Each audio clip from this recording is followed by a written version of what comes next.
Commander Chris Veltar stood on the bridge of the battleship Dominance. The vast metal deck stretched out before him, filled with control stations and screens showing star maps. Through the large window, he could see the darkness of space dotted with distant stars. This was his home now, this ship, this endless war. Chris had been fighting wars for over 200 years. His people, the Hegemony, ruled most of the galaxy. They had done this for 400 years. War was simple now. It followed rules. First, they would find a new world with people on it. Then they would study these people from far away. Next, they would attack from space with big guns. After that, they would land soldiers on the ground. Finally, the new people would give up and join the Hegemony. It always worked the same way. Always. The door to the bridge opened with a soft hiss. Sub-Commander Thax walked in, carrying a data pad in his 4 hands. Thax was young for a Hegemony officer, only 50 years old.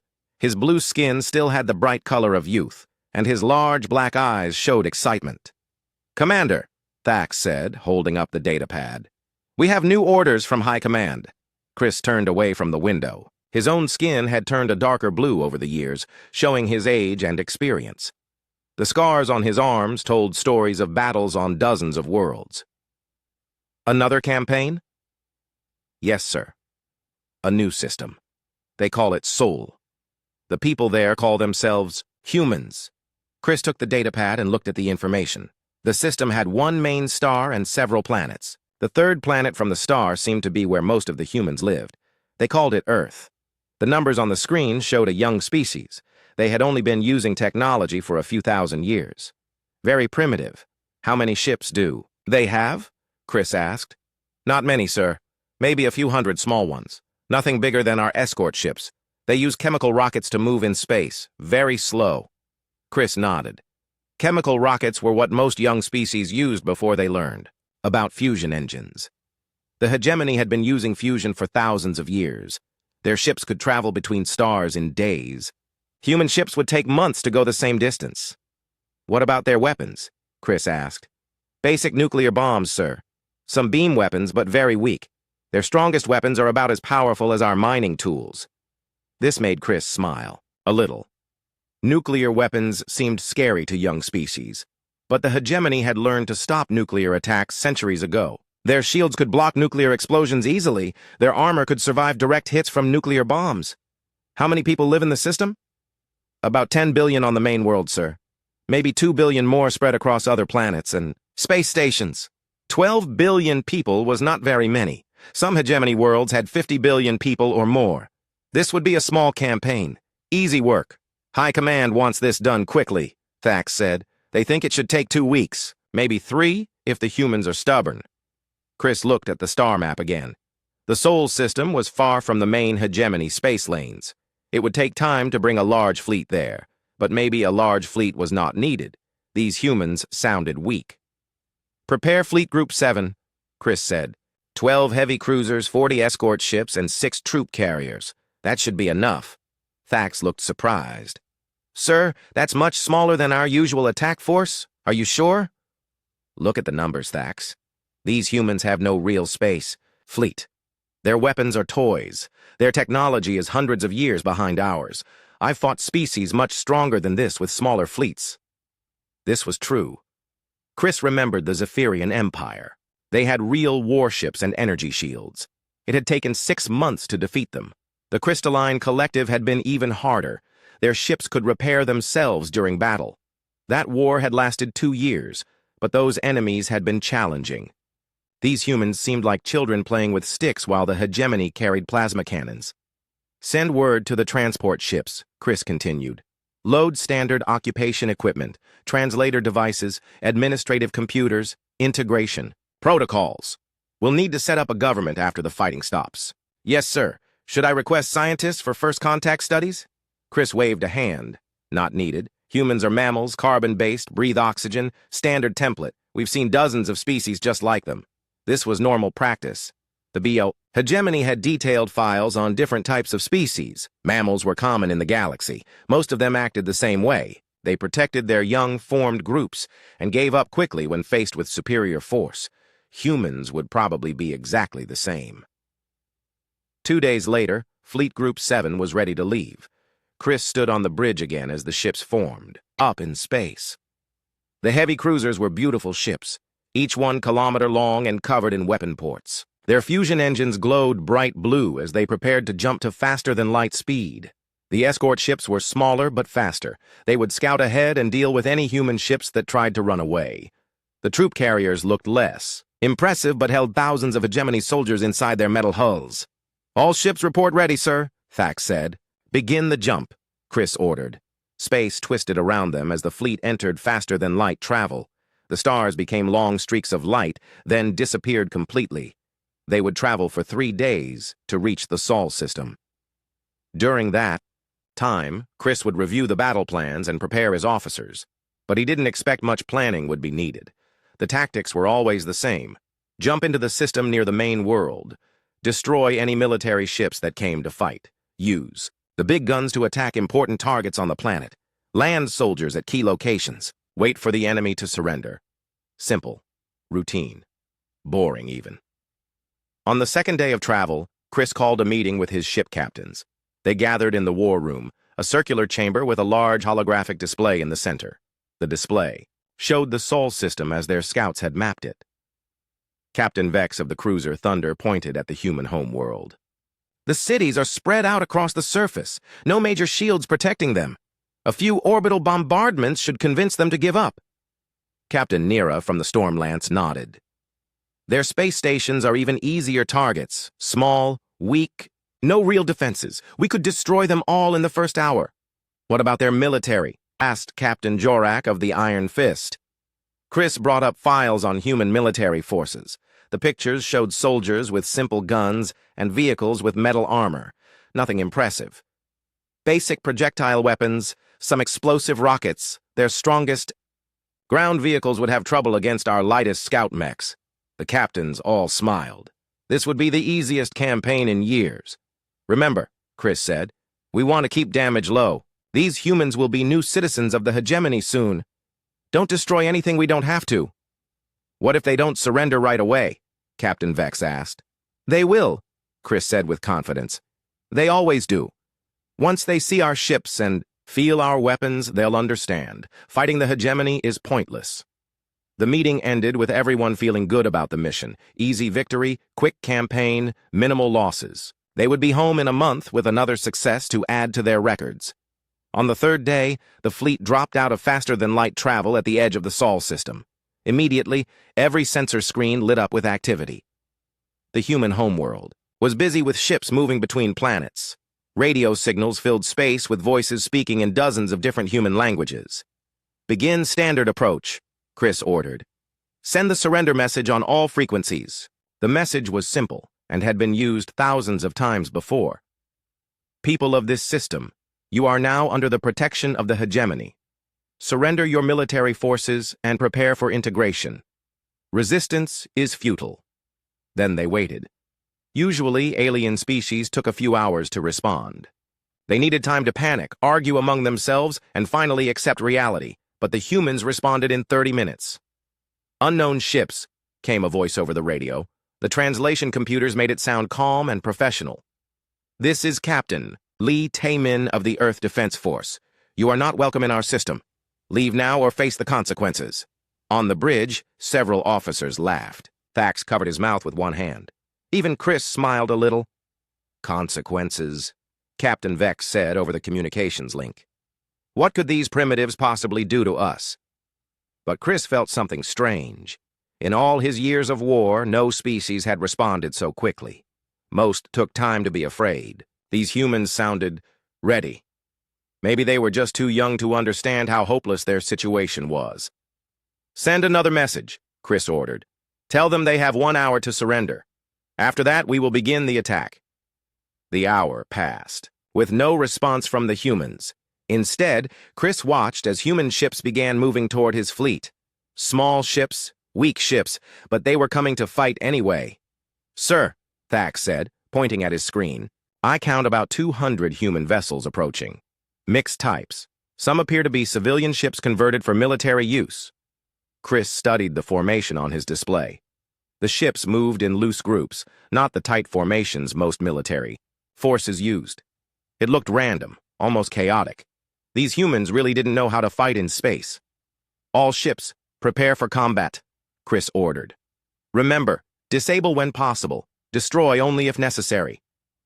The first battle was about to begin. Chris expected it to be the last one, too. The first human ships reached weapons range 20 minutes later. Chris watched from his bridge as the small vessels spread out in what looked like a random pattern. No formation, no clear strategy, just ships flying toward his much larger fleet, with no apparent plan. "Fire warning shots," Chris ordered. "Show them what our weapons can do."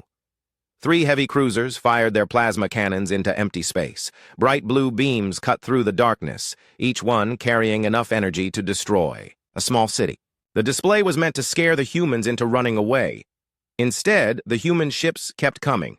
"Sir," Thax said, studying his sensors, "the human ships are not slowing down. They're actually speeding up." Chris frowned. This was not normal behavior. Most species saw hegemony weapons and immediately understood they were outmatched. Fear was a useful tool in war. It saved lives on both sides by ending fights before they really started. "Maybe they don't understand what they saw," suggested Captain Vex over the communications link. "Their sensors might be too primitive to measure our weapon power." That made sense. Young species often had weak sensors. The humans might not realize how hopeless their situation was. "Target the lead ships," Chris ordered. "Disable their engines. Don't destroy them completely." The hegemony weapons were very precise. They could cut through a ship's engine without damaging the crew areas. This would leave the humans alive, but unable to fight. Usually, this convinced other enemy ships to surrender quickly. Plasma beams reached out toward the closest human ships. The beams hit their targets exactly where intended, tearing through metal hulls and destroying engine systems. 3 human ships stopped moving, floating helplessly in space.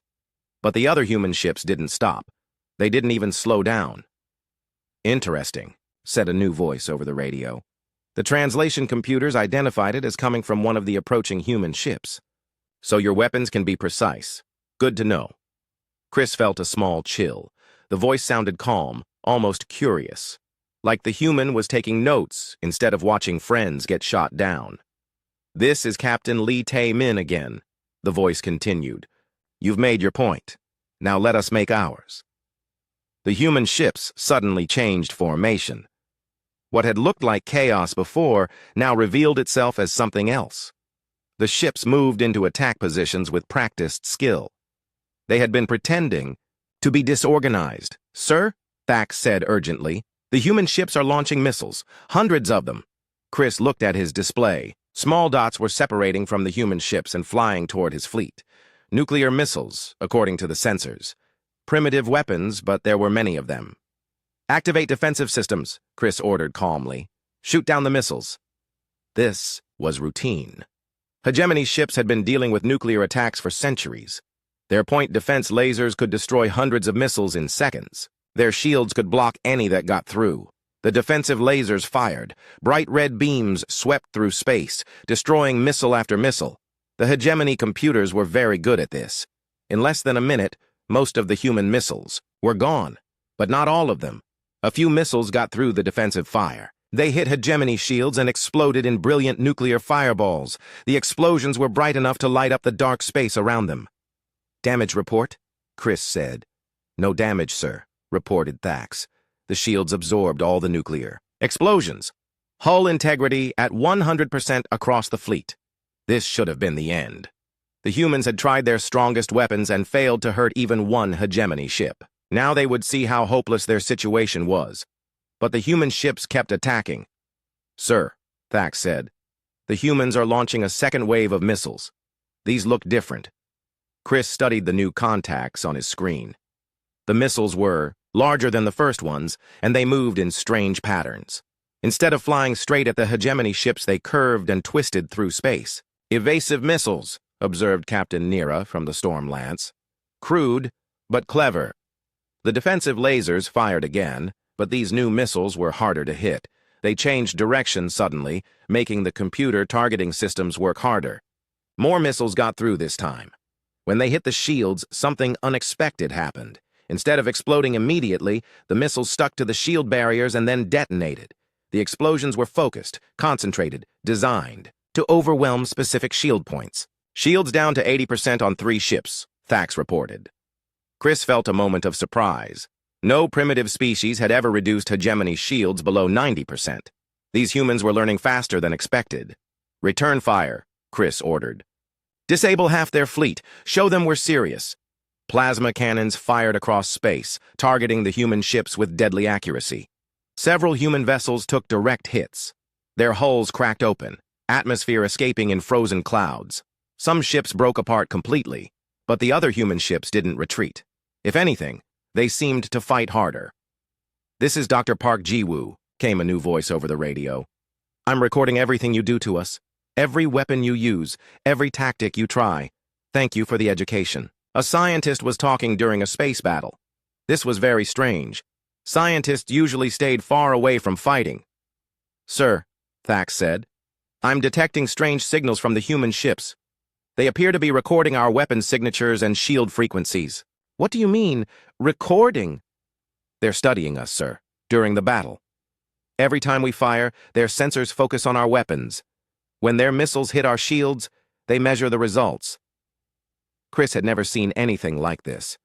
Most species focused on survival during their first battle with the hegemony. They tried to run away or hide or beg for mercy. These humans were treating the battle like a science experiment.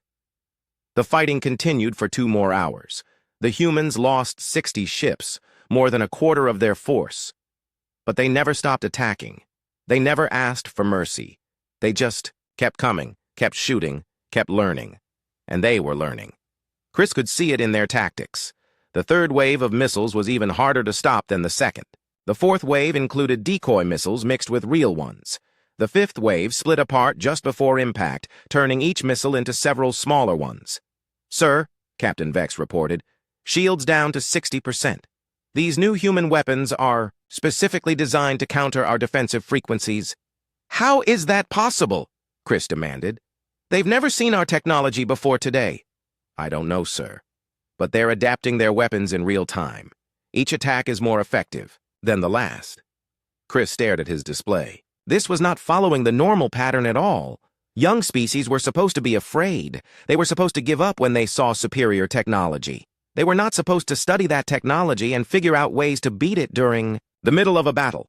"Sir," Thax said urgently, "long-range sensors are detecting more human ships approaching. Much larger ships. How many?" "At least 50, sir. These appear to be their main warships, not the converted civilian vessels we've been fighting." Chris felt his confidence begin to crack. Where had these new ships come from? His intelligence? Reports had said the humans only had a few hundred vessels total, mostly small ones. "Captain Lee Taman here again," came the calm voice over the radio.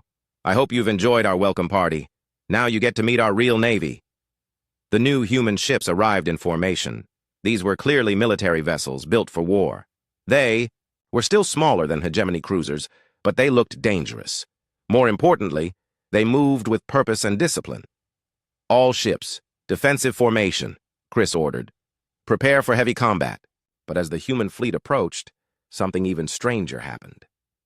The damaged human ships from the first battle didn't retreat to safety. Instead, they stayed in the fight zone. Some of them were leaking atmosphere and barely able to move, but they kept transmitting data to the new arrivals.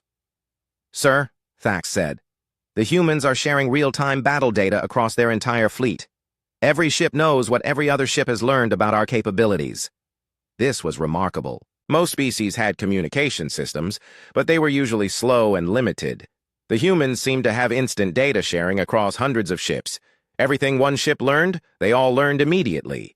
The second battle began when the human warships entered weapons range. These ships had different weapons than the first group. Instead of nuclear missiles, they fired strange projectiles that glowed with their own energy. "What are those?" Chris asked. "Unknown, sir. The projectiles appear to be using some kind of magnetic acceleration system. Velocity is much higher than chemical rockets. The projectiles hit hegemony shields with tremendous force. They didn't explode like missiles. Instead, they punched through the energy barriers like spears through cloth." "Shields failing on the Thunder," Captain Vex reported. "These projectiles are specifically tuned to our shield frequency. How do they know our shield frequency? They learned it during the first battle, Thax said grimly. Every time their missiles hit our shields, they measured the energy patterns. Now they've built weapons to exploit what they learned. 3 hegemony. Ships took direct hits from the magnetic projectiles. The weapons punched holes clean through their hulls. Atmosphere and crew were sucked out into space. 3 days passed before High Command responded to Chris's request for reinforcements. The message was short and disappointing. Request denied. Complete mission with current resources. Primitives cannot threaten the hegemony. Chris read the message twice, hoping he had missed something. But the words were clear. High Command did not believe his reports about human capabilities.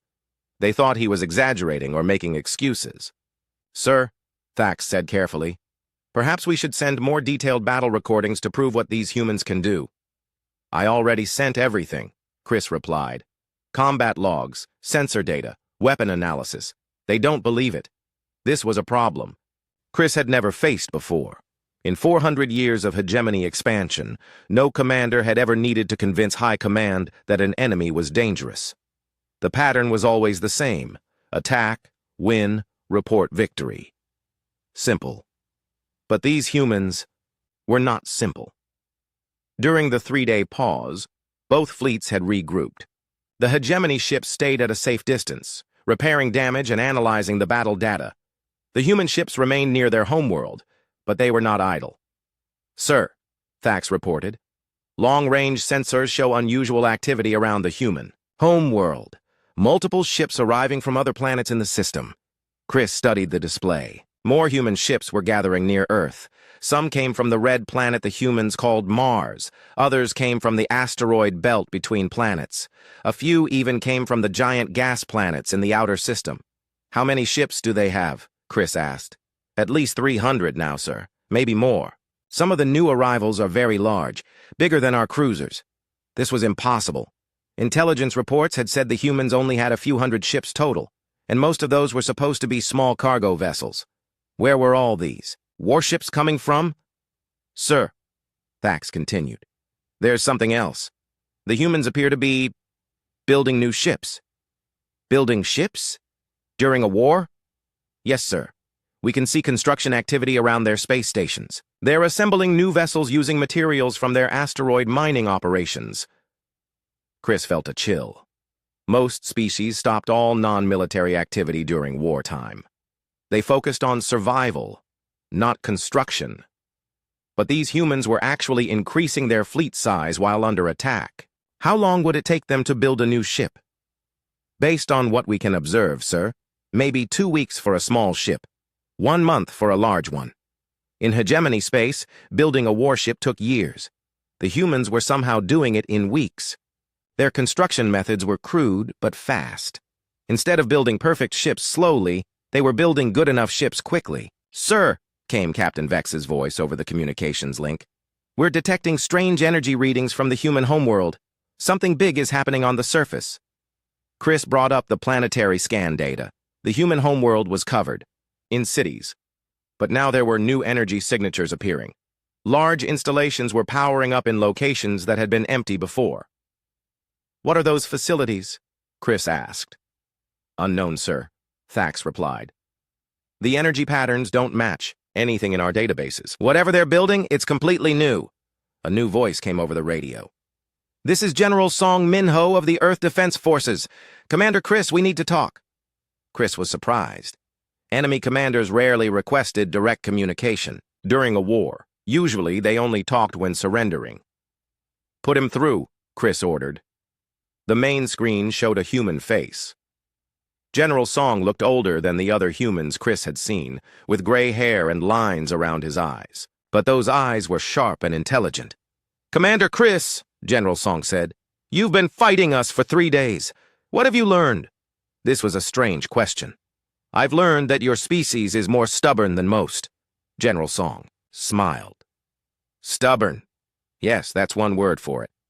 But I think you've learned more than that. You've learned that we adapt quickly. You've learned that we don't give up easily. And you've learned that underestimating us is dangerous. Chris said nothing. Everything the humans said was true, but admitting it would show weakness. Let me tell you what we've learned, General Song continued. "We've learned how your shields work. We've learned how your weapons function. We've learned how your ships move and fight. And we've learned that you're not as invincible as you thought." "Your primitive weapons cannot seriously threaten the hegemony," Chris replied, trying to sound confident. "Primitive?" General Song laughed. "Commander, 3 days ago our weapons were primitive. Today they're much more advanced. Tomorrow they'll be even better. That's what humans do. We learn. We improve. We never stop getting better." The transmission ended, leaving Chris staring at a blank screen. The human general had sounded completely confident, like he was talking to an equal instead of a superior enemy force. "Sir," Thax said urgently, "sensors are detecting movement in the human fleet. They're advancing toward our position." Chris looked at the tactical display. The human fleet was indeed moving forward, but not in a direct attack formation. They were spreading out, surrounding the hegemony force from multiple directions. "How many ships?" Chris asked. 412, sir. They've doubled their fleet size since the last battle." The numbers were getting worse.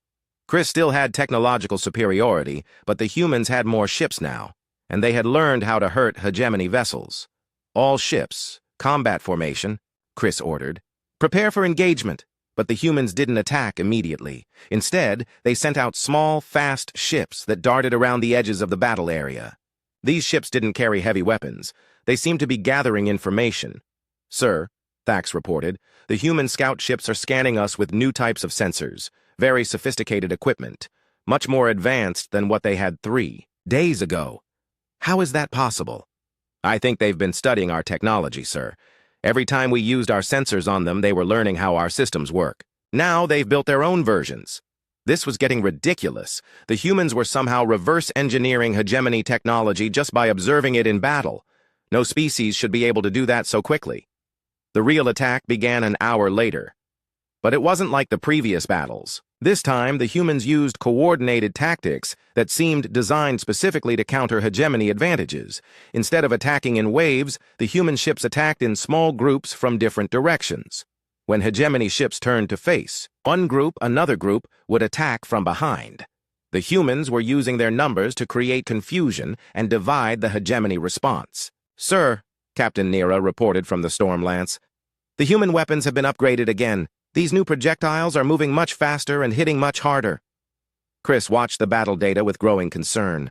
The human projectile weapons were now almost as powerful as hegemony plasma cannons, but the humans could fire them much faster and more accurately. "Shields failing on multiple ships," Thax reported. "The humans are concentrating fire on specific targets, overwhelming our defenses through focused attacks." This was smart tactics. Instead of spreading their fire across the entire hegemony fleet, the humans were picking individual ships and destroying them completely before moving to the next target. "Thunder is taking heavy damage," Captain Vex reported. "Hull breaches on multiple decks. We need support." Chris ordered 3 ships to help the Thunder. But the humans had anticipated this. As soon as the hegemony ships moved to assist, human forces attacked the ships that were left alone. "They're predicting our responses," Chris said with growing alarm. "They know how we'll react before we do it." "Sir," Thax said, "I think they've been studying our tactical patterns. Every battle teaches them more about how we fight." The battle continued for 6 hours. By the end, Chris had lost 4 ships completely, and 8 more were badly damaged. The humans had lost more ships than the hegemony, but they seemed to treat their losses as acceptable costs. What worried Chris most was how the human tactics kept improving during the battle. Early attacks were clumsy and wasteful. Later attacks were precise and efficient. The humans were learning in real time, adjusting their methods based on what worked and what didn't. "Sir," came a new voice over the radio.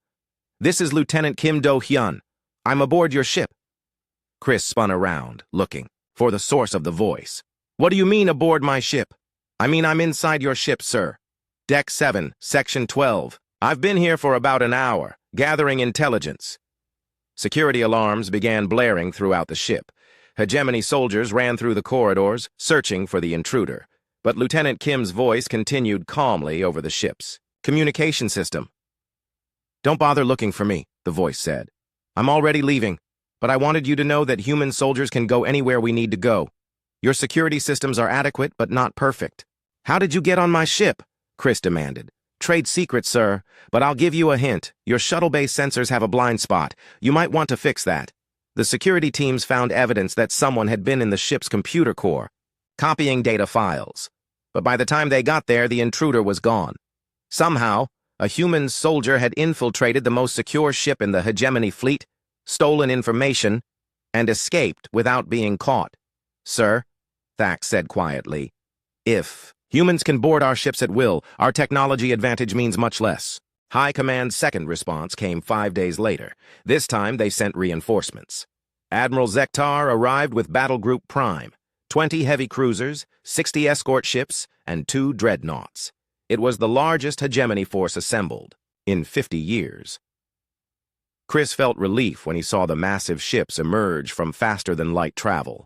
The dreadnoughts were each 3 kilometers long, covered in plasma cannons, and protected by shields strong enough to stop planet-killing weapons. Surely the humans would surrender when they saw this overwhelming force. Admiral Zektar was old, even by hegemony standards. His skin had turned the deep purple color that came with age, and his movements were slow but deliberate. He had commanded fleets for over 300 years and had never lost a campaign. Commander Chris, Admiral Zektar said as he materialized. On the bridge, via transport beam, High Command is concerned about your reports. Primitive humans cannot possibly threaten the hegemony. There must be some mistake.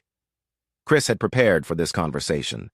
Sir, respectfully, there is no mistake. These humans are unlike any species we've faced before. They learn incredibly fast and adapt their technology during battle. Impossible, Admiral Zektar said firmly. Young species are always the same. They panic when they see our ships. They beg for mercy when they feel our weapons. They surrender when they realize resistance is futile.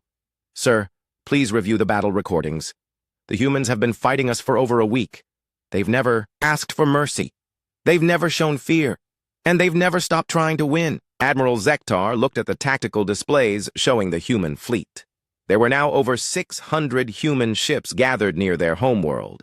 Some were clearly military vessels, but others looked like converted cargo ships, mining vessels, and even passenger liners. Civilians fighting in military ships?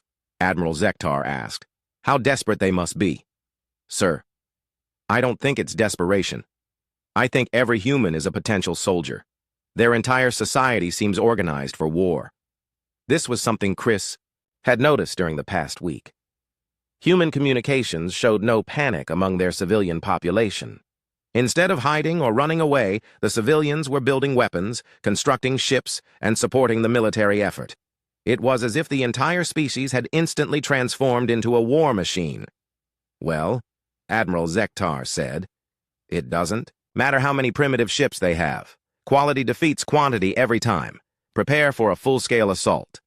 The combined hegemony fleet moved toward the human homeworld in perfect formation. Over 90 ships, including the mighty dreadnoughts, advanced like a wall of metal and firepower. It was a sight that had terrified dozens of species into immediate surrender. The humans responded by spreading their fleet into a defensive shell around their planet. But they didn't retreat. They didn't ask for negotiations. They just waited, like they were ready for whatever came next. All ships commence bombardment, Admiral Zektar ordered. Target military installations first, then industrial centers.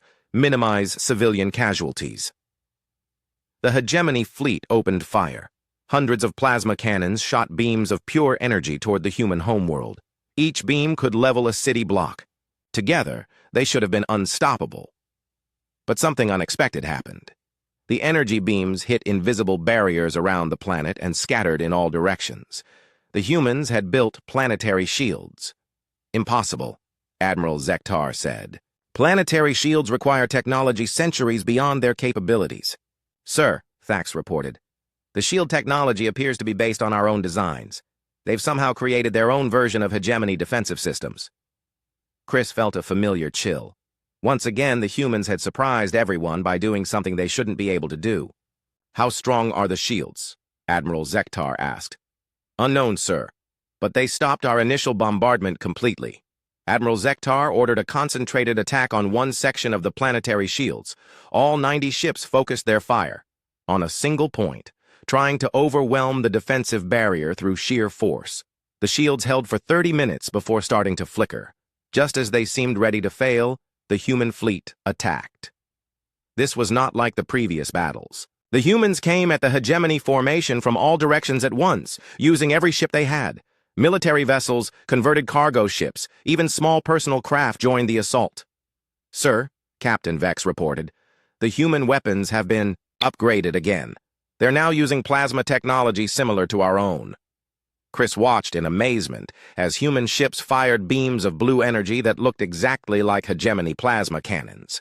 The beams hit hegemony shields and actually caused damage. How? Did they learn to build plasma weapons? Admiral Zektar demanded. "They've been studying our ships every time we fight," Chris explained. "Every weapon we use, they analyze and copy. They're incredibly fast at reverse engineering technology." The battle became chaos. Human ships swarmed around the larger hegemony, vessels like insects attacking giants. They couldn't win in direct combat, but they didn't try to. Instead, they used hit-and-run tactics, striking fast and then retreating before the hegemony ships could respond effectively. "Sir," came a new voice over the radio, "this is Admiral Choi Hye-jin of the Earth Defense Force. I have something you need to see." The main screen showed a human woman in military uniform. She looked calm and confident, not like someone whose planet was under attack. "Admiral Zektar," she said, "you've been fighting us for over a week now. How many ships have you lost?" Admiral Zektar didn't answer, but Chris knew the numbers. 23 ships destroyed, 41 damaged. Nearly half the original fleet was gone or crippled. "We've lost more ships than you have," Admiral Choi continued, "but we can afford to lose them. Can you?" "Human threats are meaningless," Admiral Zektar replied.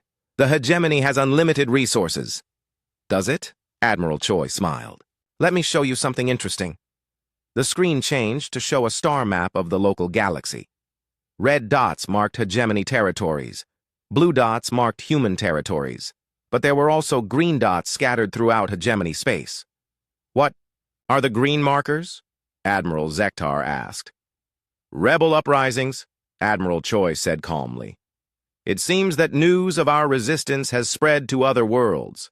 Species that the hegemony conquered years ago are starting to fight back." Chris felt his stomach drop. This was the worst possible news. The hegemony's power was based on the idea that resistance was hopeless. If other species started believing they could fight back successfully, the entire empire could collapse. "You're lying," Admiral Zektar said, but his voice sounded uncertain. "Check your own communications networks," Admiral Choi suggested. "I think you'll find some interesting messages from your high command." Admiral Zektar ordered his communications officer to contact hegemony headquarters. The response took several minutes to arrive, and when it did, Admiral Zektar's expression grew dark. "Sir," Chris asked quietly. "Rebellions on 6 worlds," Admiral Zektar said grimly. 3 more systems have gone silent. High Command is recalling fleets from across the galaxy to deal with the uprisings. The humans are teaching others to resist. Chris realized. They're spreading their tactics and technologies to species that were already conquered. This was brilliant strategy. Instead of just defending their own world, the humans were creating problems for the hegemony everywhere. They were turning a local war into a galaxy-wide revolution. "Sir," Thax reported urgently, "long-range sensors are detecting a massive energy buildup on the human homeworld. Something very large is powering up." Chris looked at the sensor data. The energy readings were off the scale, bigger than anything the humans had shown before. Whatever they were building, it was enormous. "All ships, retreat to safe distance," Admiral Zektar ordered. "Prepare for unknown weapon deployment." The hegemony fleet pulled back, but the humans didn't pursue. Instead, they formed a protective formation around their planet and waited. "Sir," came the voice of Technician Yoon Da-un over the radio, "I thought you might like to know what we've been building during your visit." The main screen showed a young human woman in an engineer's uniform. She was standing in what looked like a massive control room filled with monitors and technical equipment.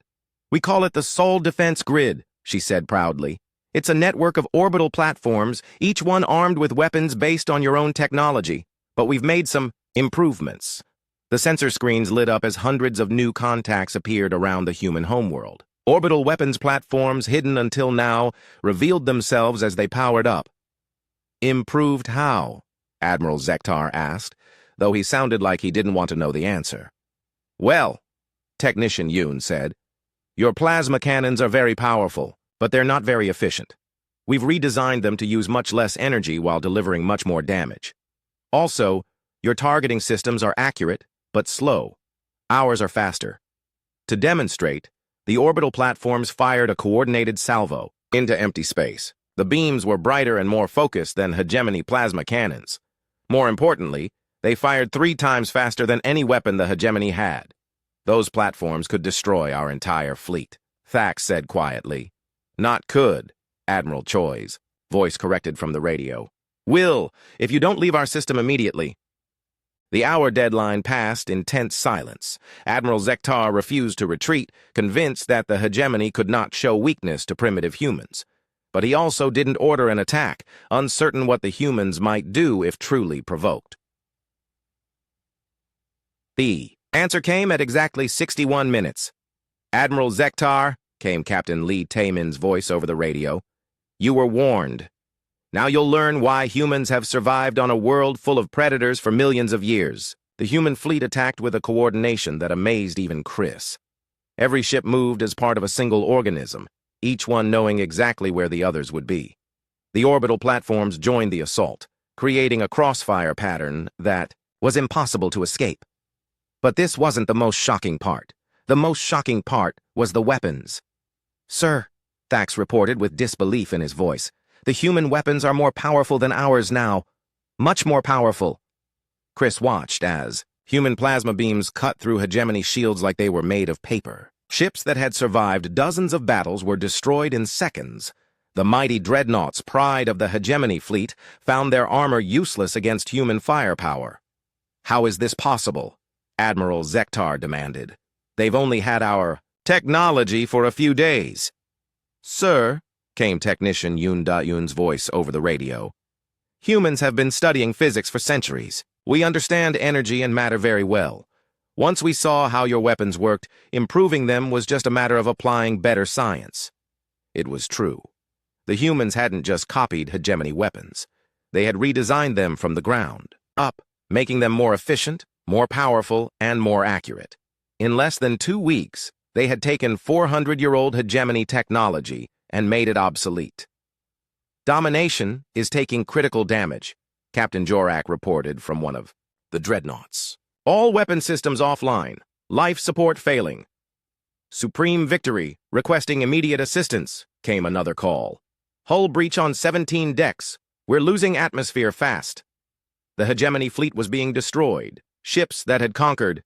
Dozens of worlds were falling apart under human attack. Admiral Zektar's face showed pure shock as he watched his mighty force crumble. All ships, emergency retreat, Admiral Zektar ordered. Jump to faster than light immediately. But the humans had planned for this too.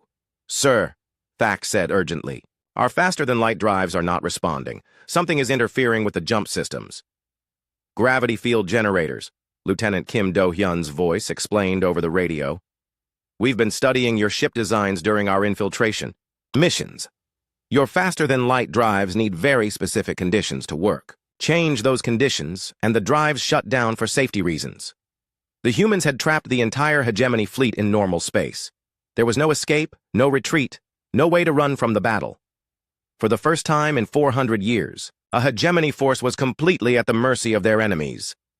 Admiral Zektar, came General Song Min-ho's voice, I'm offering you terms of surrender. The hegemony does not surrender, Admiral Zektar replied, though his voice shook. Then you will all die, General Song said simply. And your deaths will accomplish nothing except teaching other hegemony forces to be more reasonable. Admiral Zektar looked around his bridge. His crew stared at him with fear in their eyes. Outside the windows, human ships surrounded them like wolves around trapped prey. The tactical displays showed nothing but red warning lights and damage reports. What are your terms? Admiral Zektar asked quietly. Simple, General Song replied. All hegemony forces leave the Sol system immediately and never return. You will broadcast a message to the galaxy stating that humanity is now a free and independent species. And you will tell your government that any attempt to attack us again will result in human forces attacking hegemony worlds. You're threatening the hegemony? Admiral Zektar asked in disbelief. No, came Admiral Choi Hyojin's voice. We're promising you. Human ships are already on their way to hegemony space. Not to attack, but to make contact with rebel movements on conquered worlds. We're going to teach them what we've learned about fighting the hegemony. Chris felt the blood drain from his face. If the humans spread their technology and tactics to other species, the entire hegemony empire would collapse. 400 years of galactic dominance would end in rebellion and revolution.